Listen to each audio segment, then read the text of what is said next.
Good morning, students. Today we will be starting chapter 4 of class 12th chemistry. Chapter 4. Name of the chapter is chemical kinetics.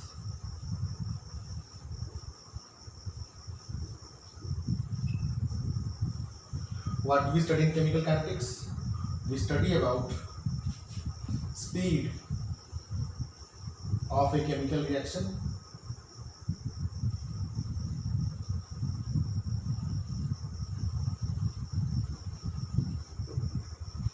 and its feasibility.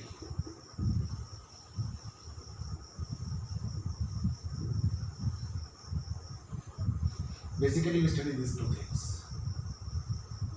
So, chemical kinetics is study of speed of chemical reactions and its feasibility. Also, mechanism of the reaction.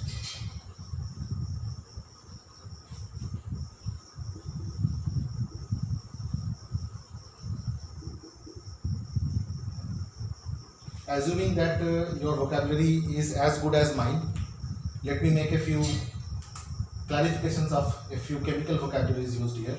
Feasibility means possibility, whether a reaction will take place or not.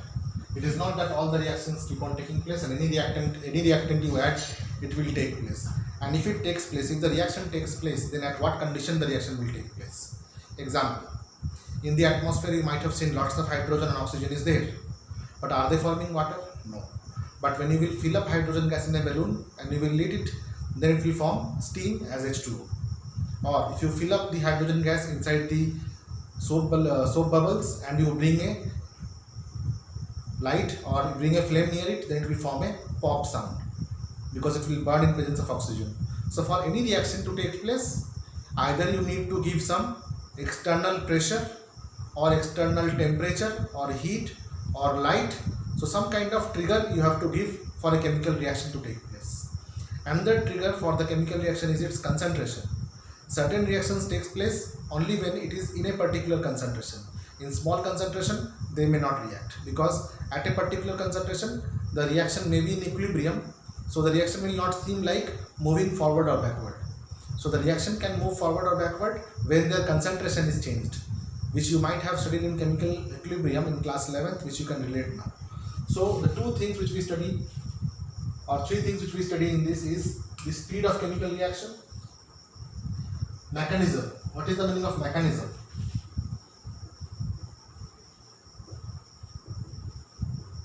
Mechanism basically means how the reaction takes place. And in chemistry we study how the reaction takes place by studying its steps. Steps of chemical reaction.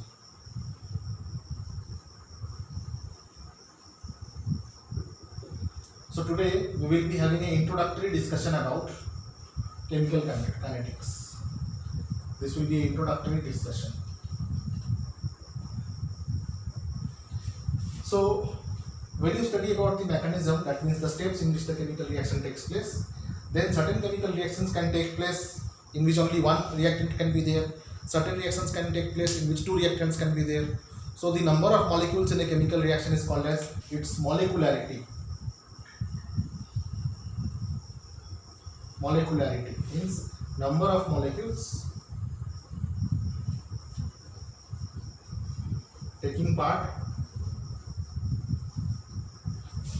in a chemical reaction.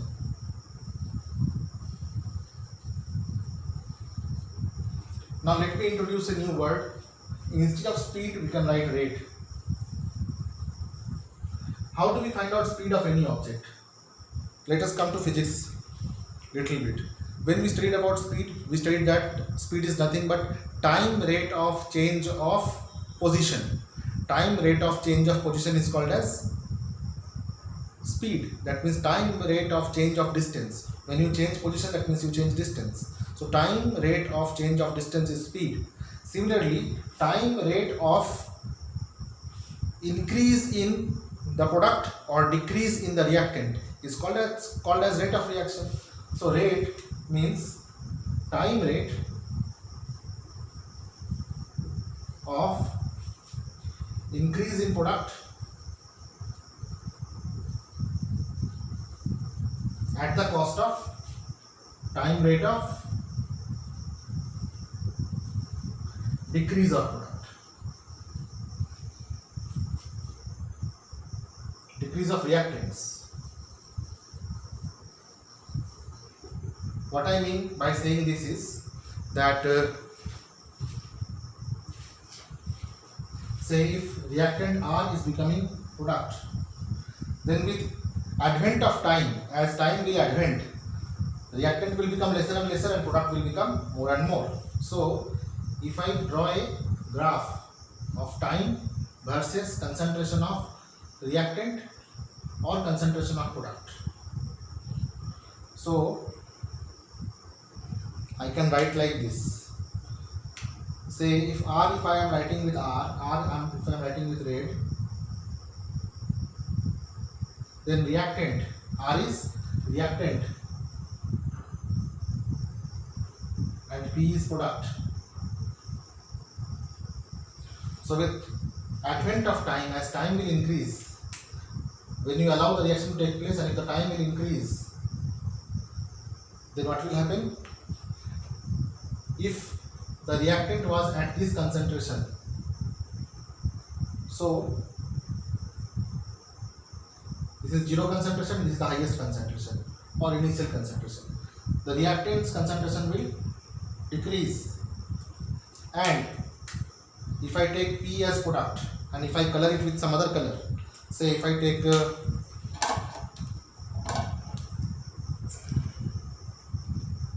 blue as the product,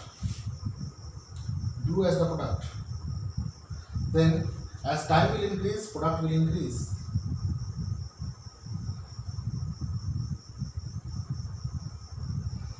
Now, what this point will be? Will this be point of equilibrium? No, this will not be point of equilibrium. Be very clear about it. This will be the point at which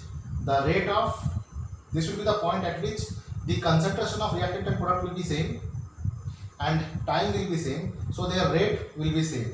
At this point, the rate which will be found will be same, but equilibrium will be that point at which the curve of product and the curve of reactant will run parallel to time axis. That means parallel. That means no change in reactant concentration and no change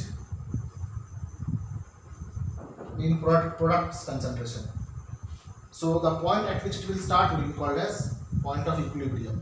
This will be equilibrium point, EQ. PT, equilibrium point. Do not confuse with this point. This point is not point of equilibrium. Point of equilibrium is that point at which there is no change in the reactant or product. Hope I am able to make you understand the meaning of rate or rate of chemical reaction. Obviously we are studying chemistry, so this is rate of chemical reaction.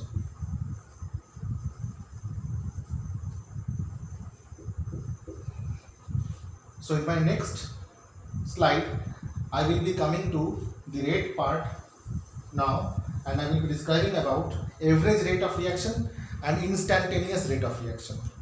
Just like speed, in physics when you study about average speed and instantaneous speed, similarly in chemistry also we can find out average rate of reaction and instantaneous rate of reaction. Average rate of reaction is taken by dividing the change in the concentration of reactant or concentration of the product by the time taken for that change. If we take this much large gap of the change of reactant and time in numerator and denominator and we divide it, then we will get average rate of reaction. But instantaneous rate of reaction is found out at a particular point on the curve by drawing a tangent on it or by considering a point on the graph of reactant and product versus temperature versus time. That means concentration versus time. If you take concentration versus time, and in that curve when you will take only one point, so that particular point will give instantaneous rate of reaction. So since I am not going to make this video longer, I am making it part wise part. So I will stop at this point. In my next shoot when I will record the next video. In that I will elaborate about instantaneous rate of reaction and average rate of reaction. Thank you.